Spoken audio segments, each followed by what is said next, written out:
आपको हम फालतू चीज़ हम नहीं पढ़ाएंगे क्योंकि आपका परीक्षा बहुत नज़दीक है। समास, समास के कितने भेद होते हैं? 6 भेद। समास क्या होता है, कैसे होता है, इसके बारे में आपको नहीं बता रहे हैं, ठीक है, बिल्कुल एग्जाम के नज़रिए से हम लोग देख रहे हैं, ठीक है। तो समास क्वेश्चन पूछा जाएगा, समास के कितने भेद होते हैं? 6 भेद। जो है ना, पहले जो होता था 7 भेद हुआ करता था। एक नज समास था, लेकिन वो नज समास जो है अभी मॉडर्न में जो है उसको अव्ययी भाव में ही ले लिया गया है उसको, ठीक है। तो समास का पूछा गया कितने भेद होते हैं? तो 6 भेद ही मारिएगा आप। अव्ययी भाव समास, पहला क्या होता है ना? अव्ययी भाव समास। इसको कैसे पहचानिएगा? तो उपसर्ग रहेगा, शुरू में क्या रहेगा? उपसर्ग। जैसे कि यथा रहेगा, प्रति रहेगा, प्र रहेगा, आ रहेगा, अन रहेगा, निर रहेगा, भर रहेगा, बे रहेगा। आपके एग्जाम में इन्हीं सब उपसर्ग में से रहेगा। यदि किसी शब्द के शुरू में यथा रहे, प्रति रहे, प्र रहे, आ रहे, अन रहे, निर रहे, भर रहे या फिर बे रहे तो वो होगा अव्ययी भाव समास, ठीक है। जैसे देखिए यथाशक्ति है, इसमें भी ये देखना है आपको। जैसे यथा, इसमें क्या है? आपका उपसर्ग है, ठीक है, और उसके बाद भी रहना चाहिए कौन चाहिए? पूरा अर्थ वाला शब्द रहना चाहिए। जैसे मान लीजिए यथा को यदि हम काट दें तो पूरा वाला यहाँ पे शब्द रहना चाहिए, तब वो होगा अव्ययी भाव समास। तो यथा है इसमें, ठीक है, तो अव्ययी भाव समास। प्रतिदिन, तो प्रतिदिन में यदि हम प्र को लेते हैं उपसर्ग तो ती दिन बचता है, ती दिन, तो जो कि गलत है। इसमें उपसर्ग है कौन सी? प्रति है बाबू। उपसर्ग क्या है? प्रति, क्योंकि इधर दिन जो है आपका पूर्ण शब्द बच जाता है। तो सिंपल यहाँ पे प्रति लिखा हुआ है, प्र उपसर्ग नहीं है, यहाँ पे प्र उपसर्ग नहीं है। क्यों? क्योंकि प्र यदि हम ले लेते हैं ती दिन बचता है, ती दिन, तो ती दिन कोई शब्द नहीं होता है, इसलिए प्रति इसमें उपसर्ग है। बेकार में देखिए यहाँ बे उपसर्ग है, बेकार में क्या है? बे उपसर्ग है, अकार एक शब्द होता है। तो यदि किसी शब्द के शुरू में क्या हो, बोलिए, यथा हो, प्रति हो, प्र हो, आ हो, अन हो, निर हो, भर हो या फिर बे हो तो अव्ययी भाव समास होगा। यदि यह नहीं हो तो दूसरा और है, ठीक है ना, दूसरा एक और पहचान है, शब्द क्या करेगा? रिपीट करेगा। शब्द क्या करेगा? रिपीट। जैसे दिनों दिन है, धड़ाधड़ है, भागम भाग है, तो शब्द यहाँ क्या कर रहा है? रिपीट कर रहा है। कोई बच्चा पहले से ये सोचता है कि ये डैश अतै नहीं, डैश योजक चिन्ह अतै नहीं, तो इससे द्विगु समास, जो कि गलत है। यहाँ आप समझिए ध्यान से, जो हम पढ़ा रहे हैं वो आप ध्यान से समझिए। हम क्या बोले? या तो किसी शब्द के, यदि किसी शब्द के शुरू में क्या हो? उपसर्ग हो, जैसे कि यथा, प्रति, प्र, आ, अन, निर, भर, बे, अव्ययी भाव समास होगा। यदि यह नहीं हो तो आपका शब्द क्या करता हो? रिपीट करता हो। जैसे दिनों दिन, यहाँ दिन क्या कर रहा है? रिपीट। धड़ाधड़, तो धड़धड़ यहाँ पे क्या हो रहा है? यहाँ पे रिपीट हो रहा है। भागम भाग, यहाँ पर भी भाग क्या कर रहा है? रिपीट हो रहा है, तो हो गया अव्ययी भाव समास, ठीक है। दूसरा देखो बाबू, द्विगु समास। द्विगु समास को आप कैसे पहचानिएगा? तो बीच में रहेगा योजक चिन्ह, कहने का मतलब है डैश टाइप का रहेगा, डैश टाइप का रहेगा, ठीक है, योजक चिन्ह रहेगा। और खाली योजक चिन्ह नहीं देखना है, योजक चिन्ह सिर्फ देखिएगा ना तो अव्ययी भाव भी हो सकता है। तो योजक चिन्ह अधूरा ज्ञान है। कोई बच्चा जानता है कि योजक चिन्ह रहेगा तो अब तो द्वंद्व समास हो जाएगा। नहीं, इतने टा नहीं, योजक चिन्ह तो रहबे करता है। द्विगु समास के सभी एग्जाम्पल में योजक चिन्ह रहना फिक्स है बाबू, योजक चिन्ह रहना फिक्स है, 100% गारंटी है कि रहबे करेगा। और साथ ही साथ आप ये भी देखिएगा कि विलोम शब्द रहना चाहिए, उसके जो आगे और पीछे क्या रहना चाहिए? विलोम शब्द या फिर पूरक शब्द। पूरक शब्द किसे कहते हैं? जो एक दूसरे पे क्या हो? निर्भर हो। जैसे नर नारी पे क्या करता है? निर्भर रहता है, और नारी भी निर्भर रहती है किस पे? नर पर। जैसे राधा कृष्ण, कृष्ण राधा, ये पूरक है, ठीक है ना। तो योजक चिन्ह हो प्लस क्या हो? विलोम हो, विलोम नहीं तो क्या हो? पूरक हो, ठीक है। जैसे रात दिन है, तो पहले देखो ना यहाँ पे डैश है तो द्वंद्व समास हो सकता है। तो आगे पीछे देखिए, रात और दिन आगे पीछे, यानी कि यहाँ पे विलोम शब्द आ रहा है। नर नारी, ठीक है, बीच में योजक चिन्ह है, और नर नारी क्या है? पूरक शब्द है, गुण दोष, ठीक है। यानी योजक चिन्ह तो रहबे करेगा, इसका रहना फिक्स है। और इसके साथ से साथ क्या रहेगा? आगे पीछे विलोम शब्द रहेगा या फिर पूरक शब्द रहेगा। आगे देखिए द्विगु समास, इसमें बच्चा कंफ्यूज हो जाता है, ठीक है ना। द्विगु समास, द्विगु समास क्या होता है? प्रथम पद संख्यावाची रहेगा। प्रथम पद क्या रहेगा? संख्यावाची रहेगा, ठीक है। जैसे त्रिलोक, तो त्रि मतलब क्या होता है? त्रि मतलब क्या होता है? 3। अष्ट छाप, तो अष्ट मतलब क्या होता है? 8। पंचतंत्र, तो पंच मतलब क्या होता है? 5। तो प्रथम पद क्या है? संख्यावाची है, ठीक है। और जैसे ही आप समास को पूरा देखिएगा इस मेरा वीडियो, तो आपको जो है सारा चीज़ समझ में आएगा। अभी आपको ये तो यहाँ तक आपको समझ में आया होगा, लेकिन आपके मन में जो भी डाउट है वो डाउट क्लियर होगा आगे वीडियो में। अभी हम नहीं बता रहे हैं उस चीज़ को, जो आपको डाउट है खुद में खुद वो सॉल्व हो जाएगा। चौथा नंबर देखिए, कर्मधारय समास। कर्मधारय समास कैसे पहचानिएगा? इसका पहचानने का तरीका है, प्रथम पद विशेषता बताता है अंतिम पद का। प्रथम पद विशेषता बताता है अंतिम पद का। जैसे देखो बाबू, नील कमल कौन सी है? नील कमल।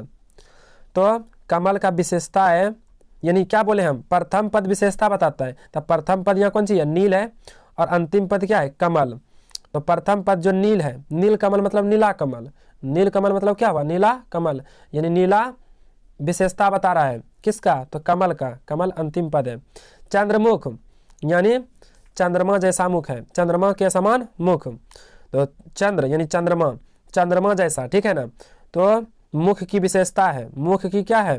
विशेषता है कि वह है किस कैसा? तो चंद्रमा जैसा।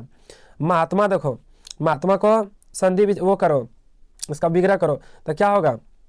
महान आत्मा। क्या होगा? महान आत्मा। तो महान विशेषता बता रहा है किसका? आत्मा का। आत्मा का विशेषता बता रहा है वो क्या है? महान।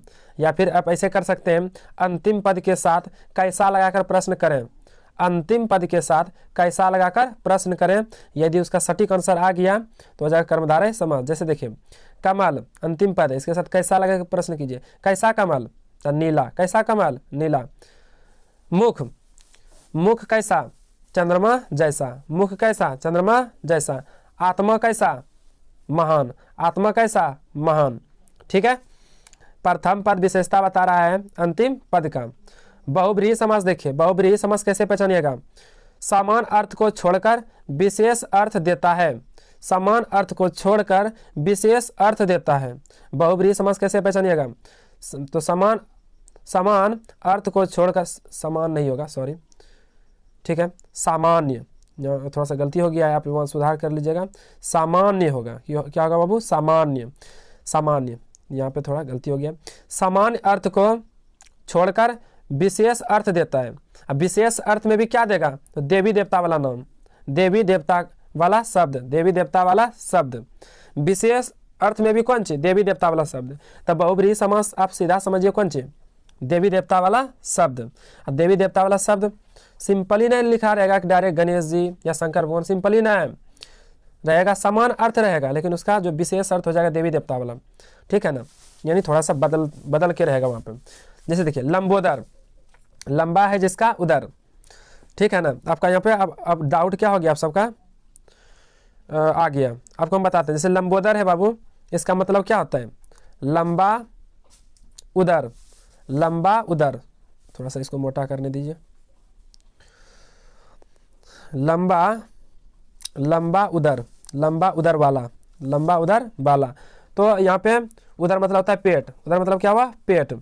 तो पेट कैसा है? लंबा। पेट कैसा है? लंबा। तो लग रहा है कौन सी है? कर्मधारय समास है। कर्मधारय समास है, आप समझिए ध्यान से। लंबा उदर, लंबा उदर, तो उदर कौन सी हुआ? पेट। पेट का विशेषता कैसा है? तो लंबा है। तो लग रहा है कि यह कर्मधारय समास है। आपको लग रहा होगा कि यह कर्मधारय समास है, समास है। तो आपको हम बता दें कि लंबोदर जो है यह कर्मधारय समास भी है। लंबोदर जो है कर्मधारय समास भी है, और बहुब्रीहि भी समास है। बहुब्रीहि भी समास है, ठीक है ना। आपको किताब में आप देख सकते हैं, लूसेंट का एक किताब है, आप वहाँ अच्छा से उसमें क्लियर किया गया लूसेंट का जो है समान हिंदी का, उसमें आप देखिएगा यदि आपको विश्वास नहीं है तो, ठीक है ना। तो हम जो बता रहे हैं बिल्कुल ऑथेंटिक बता रहे हैं आपको हम। लंबोदर जो है वो कर्मधारय समास भी है और बहुब्रीहि समास भी है। दोनों में से कोई एगो, लेकिन दोनों ऑप्शन में रहता है और चुनना है केगो? एगो। तो आपको हम बता देते हैं कि है तो दोनों, लेकिन जब कर्मधारय भी ऑप्शन हो और बहुब्रीहि भी ऑप्शन हो तो आप क्या मारिएगा? बहुब्रीहि मारिएगा। क्या मारिएगा? बहुब्रीहि मारिएगा, ठीक है। क्योंकि देवी देवता के सामने सब क्या हो जाते हैं? झुक जाते हैं। तो कर्मधारय भी क्या होगा? झुक जाएगा। किसके सामने? बहुब्रीहि के सामने। बहुब्रीहि किसे कहते हैं? तो देवी देवता वाला शब्द। तो दोनों समास है, लंबोदर दोनों समास है, कर्मधारय समास भी है और बहुब्रीहि समास भी है। जब लेकिन दोनों ऑप्शन में हो तो क्या मारिएगा? तो आप बहुब्रीहि मारिएगा। परमेश्वर, ठीक है ना, तो परम ईश्वर, तो ये तो बहुत देवी देवता वाला शब्द है, तो ये भी हो जाएगा बहुब्रीहि।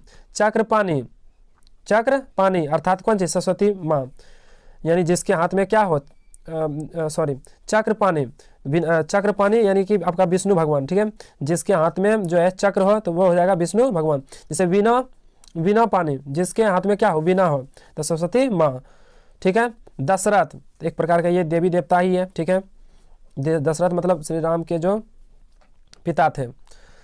पंचमुखी, हाँ इसमें बच्चा कंफ्यूज हो जाता है कि यहाँ पे पंच है तो यहाँ पे क्या है, पांच लिखा हुआ है, पंच मतलब क्या हुआ, पंच मतलब क्या हुआ बाबू, पांच, तो पांच है तो ये होना चाहिए कौन सी, द्विगु समास, क्या होना चाहिए, द्विगु समास। और दूसरा पंचमुखी मतलब क्या होता है, जिसको पांच मुख है, अर्थात आपका शंकर भगवान, या फिर आप बोल सकते हैं वो हनुमान जी बोल सकते हैं, ठीक है।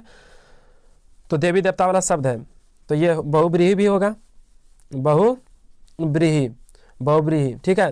तो पंचमुखी मतलब तो एक पांच है यहाँ पे, तो होना चाहिए कौन सी, द्विगु होना चाहिए। और पंचमुखी मतलब ये भी होता है आपका हनुमान जी, जिसको 5 गो मुख है, ठीक है। तो फंस गए आप, द्विगु होगा या बहुब्रीही होगा, द्विगु होगा या बहुब्रीही होगा। तो आपको हम तुरंत बताएं, यदि द्विगु हो ऑप्शन में और यदि ऑप्शन में क्या हो, द्विगु भी हो और बहुब्रीही भी हो, आप बहुब्रीही मारिएगा, है दोनों, आप इस बात को नोट करें। पंचमुखी जो है आप दोनों है, द्विगु समास भी है और बहुब्रीही समास भी है, लेकिन हो आप मारिएगा ऑप्शन में कौन सी, यदि दोनों ऑप्शन में हो तो आप बहुब्रीही मारिएगा, यदि दोनों ऑप्शन में नहीं हो, द्विगु हो तो द्विगु मार दीजिएगा, ठीक है। लेकिन है दोनों, क्योंकि बहुब्रीही होता है देवी देवता वाला शब्द, और देवी देवता के सामने सब क्या हो जाते हैं, झुक जाते हैं। दशानन, दशानन मतलब आनन मतलब क्या हुआ, आनन मतलब हुआ सिर, आनन मतलब क्या हुआ, सिर, जिसको 10 सिर है, अर्थात कौन सी, रावण, अर्थात कौन सी, रावण। रावण की भी पूजा की जाती है, रावण का भी पूजा किया जाता है। तो ये प्रकार का ये देवीय देवता है, पूजा किया जाता है, देवी देवता हुआ। अब उसमें भी देखो ना, यहाँ पे 10 लिखा हुआ है, 10 लग रहा है कि ये द्विगु होगा, और दूसरी तरफ लग रहा है कि रावण है, यानी कि इसकी भी पूजा की जाती है, अर्थात ये देवी देवता वाला शब्द है। तो बहुब्रीही होगा या द्विगु होगा, तो यदि दोनों ऑप्शन है तो आप क्या मारिएगा, बहुब्रीही। चतुर्भुज मतलब तो ये कोई सिंपल हुआ कि 4 भुजा वाला, लेकिन चतुर्भुज मतलब एक और होता है, चतुर्भुज मतलब होता है जिसको 4 भुजा हो, भुजा कहने का मतलब हाथ, जिसको 4 हाथ हो, अर्थात विष्णु भगवान।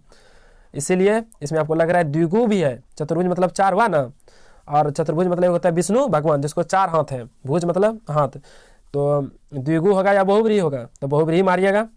नीलकंठ यानी कंठ कैसा है, नीला है, तो ये आपको लग रहा है कि कर्मधारय समास है, कौन समास है, क्योंकि प्रथम पद विशेषता बता रहा है अंतिम पद का, ठीक है ना।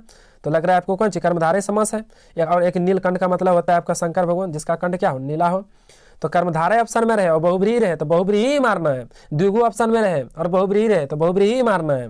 ओके, आगे देखिए, तत्पुरुष समास क्या होता है, विग्रह करने पर कारक चिन्ह प्राप्त होते हैं। विग्रह करने पर यानी उसको जैसे ही तोड़ेंगे तो कारक चिन्ह आएगा, क्या आएगा नो, कारक चिन्ह। कारक चिन्ह आपको याद होना चाहिए, कारक चिन्ह कर्ता ने कर्म को करण से, संप्रदान को के लिए अपदान से जुदाई, है ना, संप्रदान को के लिए हो गया, संबंध काके की रारेरी, अधिकरण में पर, ठीक है। तो ये सब संबोधन हे अरे, तो जैसे ही यहाँ पे विग्रह करेंगे तो वही ने को के लिए से ये सब आएगा। जैसे देखिए राजपुत्र, राजा का पुत्र, राजा का पुत्र, तो बीच में क्या आ रहा है यहाँ पे, विग्रह करने पर क्या आ रहा है यहाँ पे, का आ रहा है। यज्ञशाला, यज्ञशाला यानी यज्ञ के लिए शाला, शाला मतलब होता है घर, शाला मतलब क्या होता है घर, यज्ञ के लिए शाला, यज्ञ के लिए शाला। विद्यालय, विद्या का आलय, विद्या का आलय, आलय मतलब घर, आलय मतलब घर।